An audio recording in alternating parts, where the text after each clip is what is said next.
করা যায়, আমাকে পরামর্শ দাও। আলী বলছে তুমি এক কাজ করো, নবীর কাছে যাও, গিয়ে বলো ইয়া রাসূলুল্লাহ আ'তিনি শাইআন, গিভ আস সাম ফুড, কিছু খাবার দেন, আমরা বড় ক্ষুধার্ত 3 দিন যাব। যাও বাবার কাছে যাও। দেখেন স্বামী যা বলে বউ তা শুনতে বাধ্য। শুনতে হবে যদি ইসলামী শরিয়াহ অনুযায়ী হয়। বাংলাদেশে সবচাইতে ডিভোর্সের সংখ্যা ঢাকা শহরে বেশি। কারণ কি জানেন? আমি তো বলে দিই এই সিক্রেটটা, ঢাকা শহরের মেয়েদের ডিমান্ড একটু বেশি, চাই আরো চাই আরো চাই। এক ছেলে মাইন্ড করবে না, আমার কাছে আসছে, যুবক ছেলে, ভেরি ইয়াং না, বলছে হুজুর আমি আমার বউকে তালাক দিয়ে দিই, বসে আমি থাকবো না। বুঝে গেছে ওর মাথা খুব গরম। বসো বসো, কি হয়েছে, কি সমস্যা? বলছে যে হুজুর আমার বউয়ের চাহিদার কোনো শেষ নাই, খালি চাই, একটা এনে দেই আর একটা চাই, ওইটা দেই আর একটা চাই। প্রিয় ভাইয়ারা, বিয়ে হচ্ছে দিল্লি কা লাড্ডু, খাওগে তো ভি পছতাओगे, नहीं খাওগে তো ভি পছতাओगे। তা আমার মনে হয় যে না খাওয়ার চাইতে খেয়ে পছতানো 1000 গুণ বেশি ভালো যুবক ভাইয়ারা, তাই না?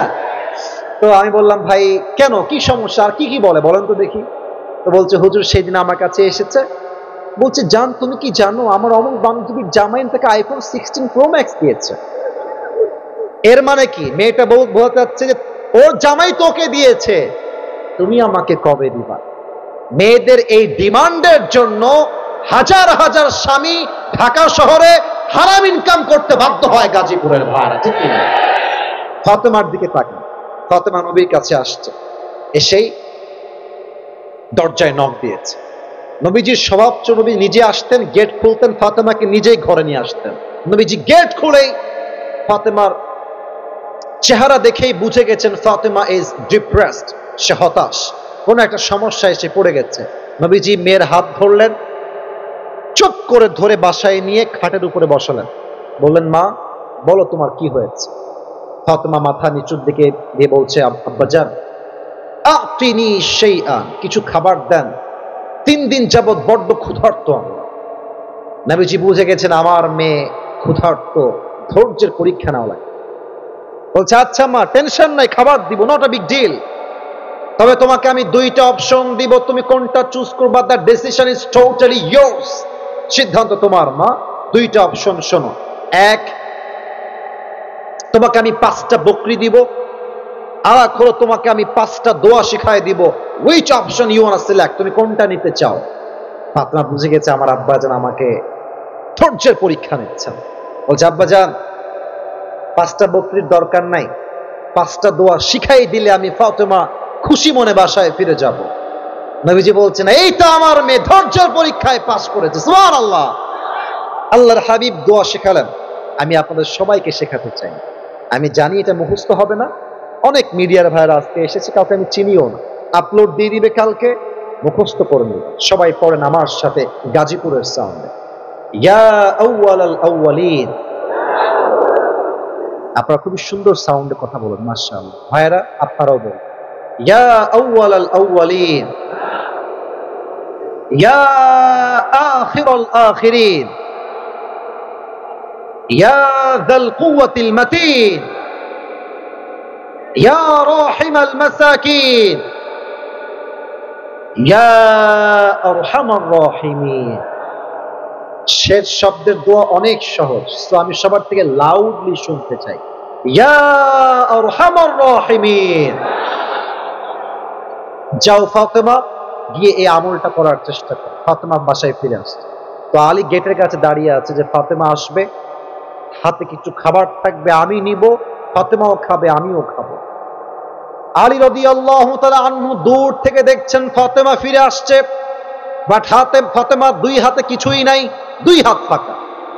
আলী বলছে ইয়া ফাতেমা আইনা তা'আম, ওয়্যার ইজ দ্য ফুড, খাবার কোথায়, তোমার হাত তো খালি। ফাতেমা বলছে আলী যাহাবতু লিদ-দুনিয়া ওয়া জিতু বিল আখিরা, যাহাবতু লিদ-দুনিয়া ওয়া জিতু বিল আখিরা, আমি আমার প্রিয় আব্বার কাছে নবীর কাছে দুনিয়া চাওয়ার জন্য গিয়েছিলাম, তবে আমার আব্বা যেন আমাকে দুনিয়া নয় 2 হাত ভরে আখিরাত দিয়ে ফেরত পাঠিয়ে দিয়েছে। আলী বলছে হবে না, পেটের যন্ত্রণা আর সহ্য হচ্ছে না, এবার আমি যাব। ও আব্বা জানেরা, জামাই আসছে শ্বশুরের কাছে, it's a matter of Prestige issue. জামাই এসছে, এসে বলছে আসসালামু আলাইকা ইয়া রাহমাতাল লিল আলামিন, হে নবী আপনাকে সালাম। নবী তো বুঝে গেছে যে আলী কেন এসেছে। জামাই বসো, কি দিব বলো, কি চাই? বলছে নবী হে, 3 দিন যাবৎ বড্ড অভাব, যদি কিছু খাবার দিতেন বড্ড মেহেরবানি হতো আপনার ব্যাপারে। নবীজি বলছে ঠিক আছে, খাবার দিব, তবে 2টা অপশন তোমাকে দিচ্ছি, তুমি কোনটা নিবা? The decision is totally yours. নবীজি জামাইয়ের সবরের পরীক্ষা নিচ্ছে। বলছে তোমাকে আমি 5000 বকরি দিব। আগে বলেছিল 5টা, এবার সংখ্যা বেড়ে 5000 বকরি দিব আর 5টা দোয়া দিব। Which option you wanna select? তুমি কোনটা নিতে চাও আলী? আলী বুঝে গেছে আমার শ্বশুর আমাকে পরীক্ষা নিচ্ছে। আলী বলছে নবী হে, 5000 বকরি ইজ মাইনাস, আমাকে আপনি 5টা দোয়া শিখায় দেন। নবীজি আবার সেই 5টা দোয়া আলীকে শিখিয়ে দিলেন। আলী রাদিয়াল্লাহু তাআলা আনহু বাসায় ফিরে আসলেন। ফাতেমা এবং আলী রাদিয়াল্লাহু তাআলা আনহু 2 জন মিলে এই 5 শব্দের দোয়ার আমল করলেন। হাদিসে আসছে এই 5টা শব্দের দোয়ার আমলের বিনিময়ে আল্লাহ তাআলা তাদের সংসারের সমস্ত অভাবকে গায়েবী খাজানার থেকে দূর করে দিলেন। সুবহানাল্লাহ। অতএব অভাব পরিবারে আসবে, টাকা থাকবে না, ব্যবসা থাকবে না, চাকরি থাকবে না, কিছুই থাকবে না, বাট মাথায় রাখবেন কষ্টের সাথেই আছে স্বস্তি। ধৈর্যের সঙ্গে স্থির থাকেন, আপনার পথ খুলে দিবে একজন। আওয়াজ দিয়ে বলেন সবাই, তিনি কে? 1 নাম্বার হলো ধৈর্যশীল হওয়া জীবনের যে কোনো মুহূর্তে। 2 নাম্বার হচ্ছে আল্লাহর উপরে তাওয়াক্কুল। وَمَن يَتَوَكَّلْ عَلَى اللَّهِ فَهُوَ حَسْبُهُ. Whoever trusts in Allah subhanahu wa ta'ala, Allah is sufficient for him. যে ব্যক্তি আল্লাহর উপরে ভরসা করতে পারে, আল্লাহ বলছেন আমি একাই তার জন্য যথেষ্ট হয়ে যাই। সুবহানাল্লাহ।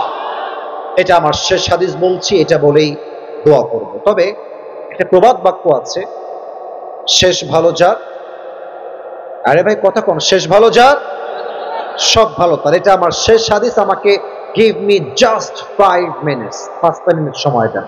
যদিও বা এটা দেওয়া লাগতো না, যদি আমি বসে না থাকতাম হয়তো 12টার আগেই ওয়াজ শেষ হয়ে যেত। স্যাররা কথা বলেছেন তাই 5 মিনিট সময় চাচ্ছি আপনাদের কাছে। বলেন তো নবীজির মোট স্ত্রী ছিল কয়জন? সবাই জানে, তাও কথা কয় কয়জন? সেকেন্ড প্রশ্ন, নবীর প্রথম স্ত্রীর নাম কি ছিল? খাদিজা রাদিয়াল্লাহু তাআলা আনহা।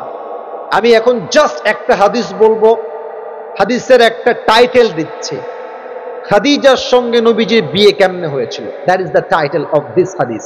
শোনেন, খাদিজা ছিলেন এমন একজন নারী যিনি আরবের সবচেয়ে ধনী এবং রিচ